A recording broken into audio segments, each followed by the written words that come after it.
Bugün ağır misafirlerim var. Bundan yaklaşık 3-4 yıl önce, 4 yıl olmuştur.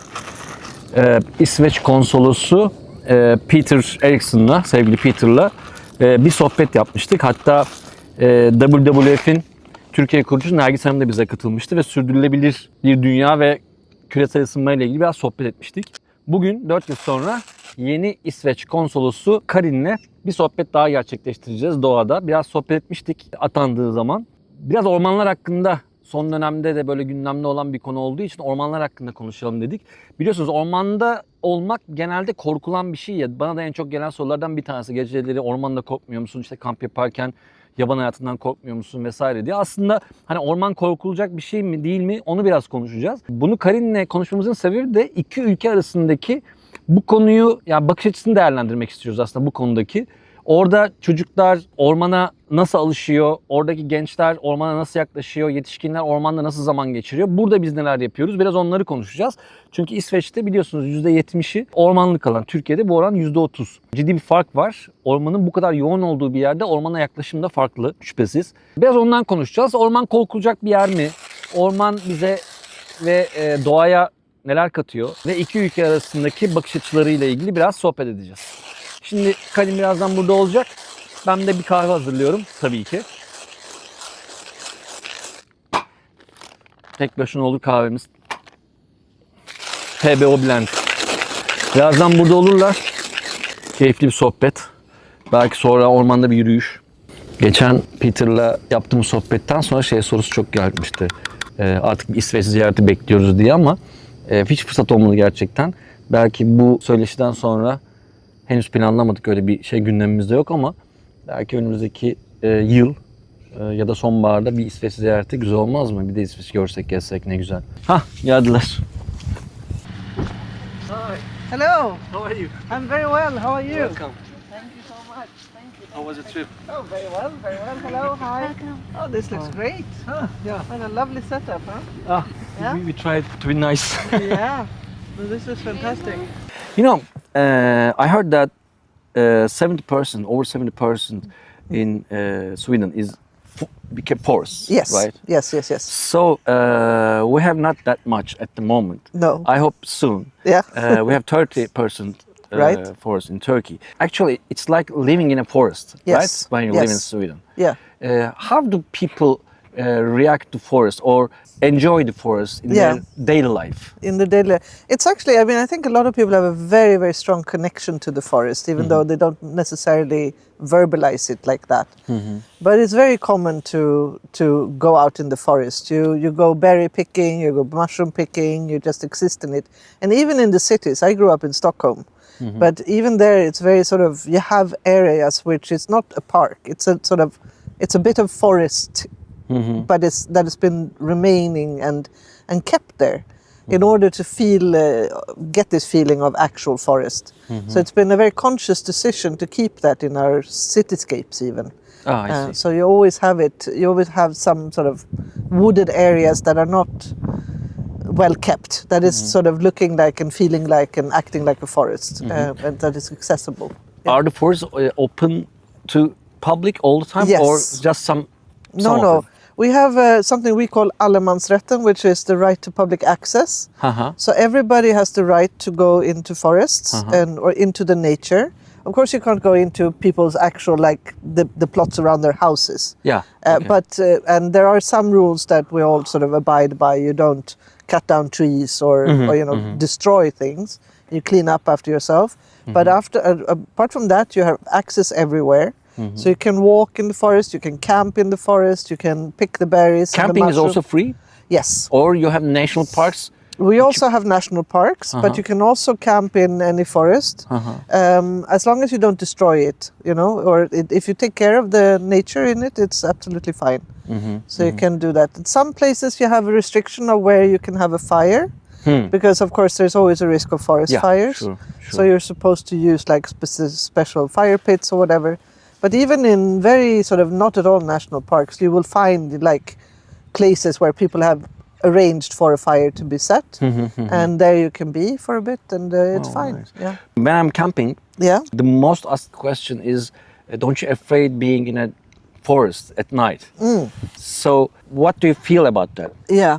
I mean, in Sweden we are fortunate enough to have not that many lethal animals in the forest, to be honest. But you have bears, right? We do have bears, we do have lynxes, we do have wolves. So Yeah. we do have animals that could potentially be in. But for us, I think it's very much a question of just knowing your environment, realizing that the animals are much more likely to be afraid of you than the opposite. And that you just feel a familiarity with it. And for myself, I've always felt it quite relaxing. It's an environment that's far away from the city noises and all of that, and you just sort of feel at home in it and listen to the sounds of the forest and how things are sort of. Did you camp in the forest? Yes. I mean, I used to be in the scouting movement when I was a kid. Really? So Great. of course, then we were camping a lot. We didn't even have tents. We only had like wind shields. Ah, great. Yeah. Like tarps. Yeah, right? like tarps, exactly. So we would walk, we would hike for, I don't know, 10 kilometers, whatever, or 8 kilometers. And then we would set up the tarp, and then you would make your fire and you cook your food and all of that. And all of it you carry, of course, in your backpack. So that was very much part of my childhood. And even, we haven't camped much with my kids, but we've always been walking in the forests in the area. So, Do you have, in education, do you have the children, while children go in elementary schools, Yeah. you have a lesson or yeah. about this subject? Yes, absolutely. So at least the minimum is everyone is taught about the right of public access. But I would say schools also bring kids out to the forests as part of the curriculum. So I mean, one thing that we all do is every kid in school need to at least once a year you do something we call orienteering, which is basically you get the map and some posts that you have to note off on a card, and you have to go into the forest and find those posts and by Is this using the standard? map. Yeah. It's mandatory. Wow. So all kids do this, so that's the minimum. But then on top of that, of course, you have the scouting movement. You have some other sort of movements where you can sort of join your kids in, and they will sort of teach you about forests and forest living and all of that. So the children are getting used to forests and being in nature when they're all small, Absolutely. young ages. And I mean, as I said, even when you're young and more or less have access to some forest, even if you're living in the cities, you can take your kids out on the weekend and go mushroom picking, and lots of people do that. It's not at all uncommon. It's now, in late August, early September, it's chanterelle season. It's like people are going out with everyone, with their kids and everything. Or blueberry season, you go out and pick blueberries, and people sort of, one of the most, the one thing that you will never get a Swedish person to tell you is their own sacred chanterelle places. Really? Yeah, everyone has their own, and of course they are not their own, but they think they are their own secret places. I found a secret place at... Yeah, and you will never get them to tell you, because this is that's theirs, And I will not tell you mine, and it's because it's a very. I see. It's like, Do we have a secret place also? Of course. Of course I do. Yes. Okay. Yeah. I think then you know what to do in the forest or in the nature, so you don't have to afraid of anything. No. I'm in nature. I'm camping and traveling for 10 years. Yeah. And always people always asking me about wild animals. Yes. And of course the forest. Yeah. I have nothing scary. I mean, no encounters. No. Because I know what to do. Yes. Of course, I had some encounters. I did some wild boars. Yeah. I saw a couple of times lynx and foxes. Yeah. I learned what to do. I never leave the dangerous thing in the forest. No, I mean, for me, the most annoying animal in the whole of the forest is the mosquito, no? Yeah, that's true. Yeah, that's true. And we have spiders, plenty maybe. of mosquitoes in Sweden. Yeah. And once I had a spider, my hand was like doubled. Oh, right. Yeah. Yeah. That can be bad. Or wasps, Yeah. But if you can avoid those, you're fine, And try not to put your camping on top of an anthill. It's a good idea. People fear of wasps also a lot. Yes, yeah. Actually, if you don't bother them, they don't bother you. No, exactly. And not, of course, the only danger in the forests are the animals. Yeah. So you have to choose the right camping place. Yes. Falling branches is also Exactly. danger. For example, river or Yeah. lake Yeah. grounds is also maybe dangerous. Yes, but also if you want to be camping, you also need to find a good source for fresh water. So you have to look for like a stream or a lake where you can have the fresh water or something like that. And so you have to. If you look at read that. the place where Yeah, you want to stay, exactly. check the trees, check the Yeah. ground. Yeah. When maybe it's raining, so you may Yeah. get a flood or Yeah. something. So Yeah. if you know what to do, Yeah, exactly. and it's not a joke, of course. No, I mean, of you course have to not. be really careful. Nature Sure. is Sure. sometimes be dangerous, but if you know what to do, it's okay. I have some questions also from my followers. Okay. I sent a Yeah. story today. Yeah. I shared a story today, and let me check. They say it's at nights. Yeah. Forests are dark and dangerous. Yeah. Maybe movies may affect that, right? Yeah. I mean, in a lot of movies, there. Oh yeah. I have always been thinking about that because I watch a lot of like British crime stories because I just enjoy it, these. Okay. And in those, forests are always like shown and portrayed as a dangerous place. It's a place to get lost. It's a place to bury a body. It's a place to it's always sort of associated with danger, and or you fall down a hole, or it's like you break a leg, Or you're so it's lost. like, or you suddenly die of hypothermia just because you're outside, and it's like this is and to me, and I think to a lot of Nordic people, this is very far away from our sort of perception of the forest. Exceptional situations, right? Yes, exactly. Of course you can get hurt in the forest, and of course you can get lost in the forest. It absolutely happens. But it's not like that. It's not what the forest represents to us. And it's a very cultural thing. And I think we're all very much affected by this because it's, it's dark and it's trees and you can Sounds everywhere, different sounds. everywhere, and you not lose familiar track sounds. of the direction, and you don't know what's north and south, and there are no road signs. So of course it can be perceived as dangerous, but it's really portrayed as this because it's like. Someone asked me how much time average people spend in forest. For example, in the weekends. Yeah, in the weekend. People, when you're living in a city, you go to shopping malls or just take a walk in the city. What's it like in Well, of course, Sweden? Swedish people also go shopping in shopping malls, obviously, because you have to. Some people enjoy it. But I think it's more common in Sweden that you would actually go and go out to the forest and do something in the forest, to do a walk, do a run, do something.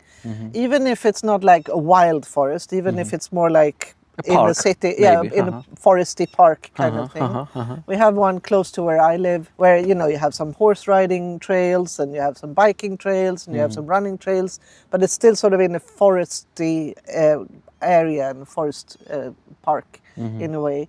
And then you have others where you go, especially during the seasons, as I said, in the spring you go and pick some of those green leaf onion things that you can pick in May, and then you have the blueberry season, and then you have the chanterelle season, and so you go out during those specific times of the year, and you would go outside. So this is for city people from Stockholm, like. But then you have, a lot of people who don't live in Stockholm, they would live like in smaller towns in the countryside. There you have a very large amount of people who are hunting, who are fishing, who are spending a lot of their free times in the forest and in nature. And that's, of course, a different lifestyle. But then for them, it's even more sort of present. And it's very much part of the culture. Great. Yeah. How do you feel when you're in forest? Taking a hike or... Yeah. What does it make? How... It's a way to sort of ground myself, because city life happens in the head a lot. You're running around, but it's all sort of in the head. But when you're sort of walking in forest or being in the forest or being in nature, not only in the forest, it's a way to sort of ground yourself throughout your body and into the feet, and sort of feel like, okay, this is where I belong. Supposed to in be, a way. maybe, right? Yeah, exactly. It's sort of getting you down again into your fullness of a person in a way. So it's calming, and it's grounding to me. Yeah. And I feel that forest, the nature equals people. Yes. So when you're in a forest, walking, hiking, or doing something else, or eating, maybe, it doesn't matter which car do you ride. Oh no, which house do you live? No. Or what about your job? Maybe no. you're a CEO or just a standard worker. It doesn't matter. Workman. So that feels very comfortable. Yes, it Everybody does. can be friends in Absolutely. nature. Absolutely. That I feeling is totally very agree with you. relaxing for me. Yes, absolutely. It's irrelevant. It's what I said. The city life is up here in the head and over there, but now we're here, and here the question is the task is to be and to move and to get what you need to make that fire and to cook that food or whatever it is. Yeah. And to just sort of exist. Yeah. Maybe it's also reminds us that you don't have to have much to exactly. live. I mean, you be in life. So it feels also comfortable for me. Yes, indeed. People have houses and cabins in forests in your country? Well, it's quite common for Swedish people to have a cabin somewhere, especially if you live even if you don't live in the big city, but especially if you're living in the bigger cities. But I'm not talking about big houses. No. Cabins, right? So what we are talking about, a summer house, it's not what you would think like a half palace at the lake. We are talking about, or at the sea. We are talking about often very simple wooden cabins. That's what I tried. I mean, the ones where I've spent lots of summers has been. I mean, we didn't even have an indoor toilet. It's like it's a simple wooden house cabin, and you go there to be close to the forest, to be close to a lake, to just spend time and sort of commune with nature and being with your family. And that is very common. It's not like everybody has it, but a lot of people have it. Okay, so they are made of wood houses. Yes, there are also wood houses in the cities. Yes, I mean this forestry. Yeah, so forestry for us, the forest is very important as a cultural thing, but it's also a natural resource. Yeah, and we use it sustainably. It's been. I mean, before it wasn't always like that, but in the last many decades now, we have been really working into a sustainable way of handling the forest. Forest is a very important economic resource for us. It's about 140,000 people in Sweden who live. I mean, who get their salaries from the forest in one way or another. We have a big paper industry. We have a large sort of industry when it comes to other forestry related materials, just wood in general, but also now very much more innovative engineering ways of looking at wood.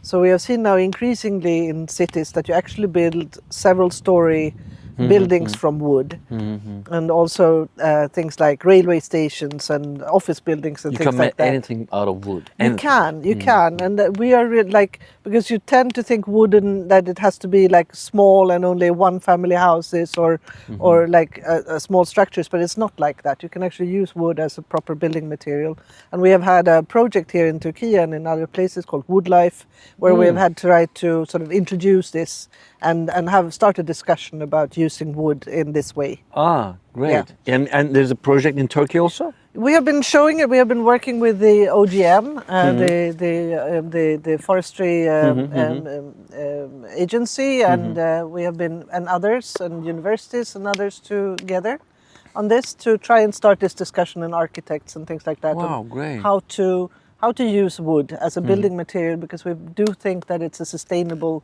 very sustainable building material. Still, I mean, considering always that the forestry in itself, how you use the forest, it has to be done in a sustainable manner. You replant, and you don't like just cut everything and all of that. But once you're there and you have the wood, it's a very good building material. We know that cement is a very large contributor to the climate crisis. It has large emissions from cement making. If we can sort of transfer that into wood, it's very much in favor of the environment in general. So that's something we really want to encourage. Wow. Yeah. And you also promote your forests? Yes. Ecotourism? Yes, we do. Yes, we do. I mean, increasingly, recently our Visit Sweden, our tourist agency has tried to get more people to come. In Turkey, we have a very historical Yeah. culture. I mean, it's Anatolia is a Yes, great yeah. place. I mean, years and years and thousands and years, decades. Yeah. And also we have seas Yes. and hot weather. Yes. So it's things we promote. Yeah. We also, of course, ecotourism is also very important to me. Yes. But you have this power of forest. Yes, we do. We do. And I mean, again, when we're talking about sort of getting in this nature thing, there's this slogan that's been launched recently, come to Sweden to get bored. Great. Because it's a question of sort of, again, getting into contact with yourself when you're living in this city life. But Come the to Sweden forest- to get bored. Yes. It's a really nice one. It's a good one, huh? And the idea is, I mean, we do have also like special places to stay, like hotels or cabins that are up in trees. We have the famous Ice Hotel in the north. Places like that, which is all of them created around the concept of nature and being close to nature. Places to experience the northern lights. And all of these things is like being there and trying to sort of connect to yourself again, relax into yourself, be there, you know, and it's part of it. Yeah. Nice. Okay, back to some followers' questions. Yes, I please. just noted few Yeah. that I wanted to ask. Yeah. So, yes, here. To understand and the Yeah. nature and the forest Yeah. itself. So, it's really a healing place, you know. Yeah. So, how do you think this the solution to fear Yeah. of the forest? What do you think that there might be a solution for this problem, as if it's a problem? Yeah, I mean, it is a little bit of a problem if you're afraid to explore your environment, I would say. And the solution is basically to do it anyway. Yeah. You don't necessarily need to go out and sleep overnight the first time you're in the forest, but take a walk in the forest, take a walk in the park, try and sort of see what does this actually feel like. Be there, turn off the music in your headphones, be present, be there and sort of and experience it. I think that's the idea. Maybe you may go with the groups, with the guides. Yes, absolutely, It's absolutely. a nice way to explore, to understand, Yes. and to learn where Yes. to go, how to go, Yes, how to because find a way. as we talked about, I mean, if familiarity is the way to beat fear. Huh? It's to just make yourself know the place. The first time you do anything is scary, but the second and third time is less scary. Yeah, And that's the way to do it. And of course, if you have a guide, that's the ideal thing. I mean, when I start camping, I was not alone. Of course, I'm traveling No, alone at the exactly. moment, but I have nice friends who have experience in camping, so I start with them. It may be also scary to camp in an unknown place. Absolutely. And you have to I think you have to learn some primitive ways to Yes, exactly. stay alive or survive in nature. So it's a way of You need to make a fire in a safe place. You need to know how to do that if you're especially going to stay overnight. But even, I mean, for us, it's also a question of you just bring your kids.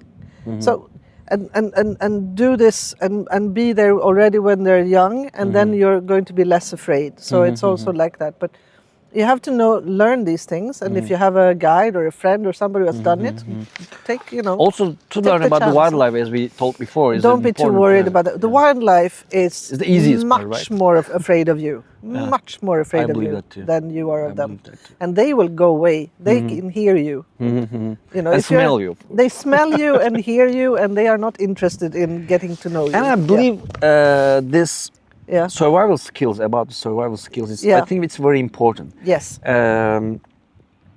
I went to a place to help for the earthquake after the earthquake happened. Yeah. So I saw some people living in a city have food, Yeah. but they couldn't cook because they don't know how to make a fire. No. So how to start a fire. So just not, of course, not only that, but everyone, I believe, have to learn about survival skills, because the life on Earth, as we know now, may not be as we know tomorrow. Exactly. So wars, global warming, etc. Everything. Some maybe a flood, maybe a different things. So to find your way, to start a fire, to make a place to stay To make a campsite that will keep you dry overnight, yeah, you know, that's things very like that. It's just to learn how to read the environment you're in, seeing where is the high and the low. Is it actually flat? You know, all of these things. It's but it's the way to do it is to do it. Yeah. Do you have any time in Turkey to visit the forest, or not yet? Maybe you heard some place I want to go there. Yeah, I mean, I immediately forgot again the name of the one that is close to Istanbul. Belgrade. Yes, that's the one, of course. But I would love to explore much more of Turkey, and I look forward to doing that these coming years when I'm here. So, do you want to add something? Or you want to sell something to people who are watching us at the moment? Just like a television program. It's just like a television program. Yes. Don't be afraid. Don't be afraid. Don't be afraid. Or rather, even if you're afraid, do it anyway. Do it anyway. And find a good guide and explore. Yeah. Okay. Yeah. Maybe we'll take a walk after this conversation. Yeah. After. Great. Okay. Yeah. Okay. Then we thank you all. Thank you. Herkese teşekkürler. Çok teşekkürler. Görüşmek üzere. Kendinize iyi bakın. Şimdiden iyi kamplar. Sorularınız olursa da yorumlara bırakabilirsiniz. Thank you very much. Thank you very, very much. Yeah. Bir sohbete devam edeceğiz. We'll continue this chat. Bir sohbete devam edeceğiz. Kendinize iyi bakın. Bizden bu kadar şimdi. Görüşmek üzere.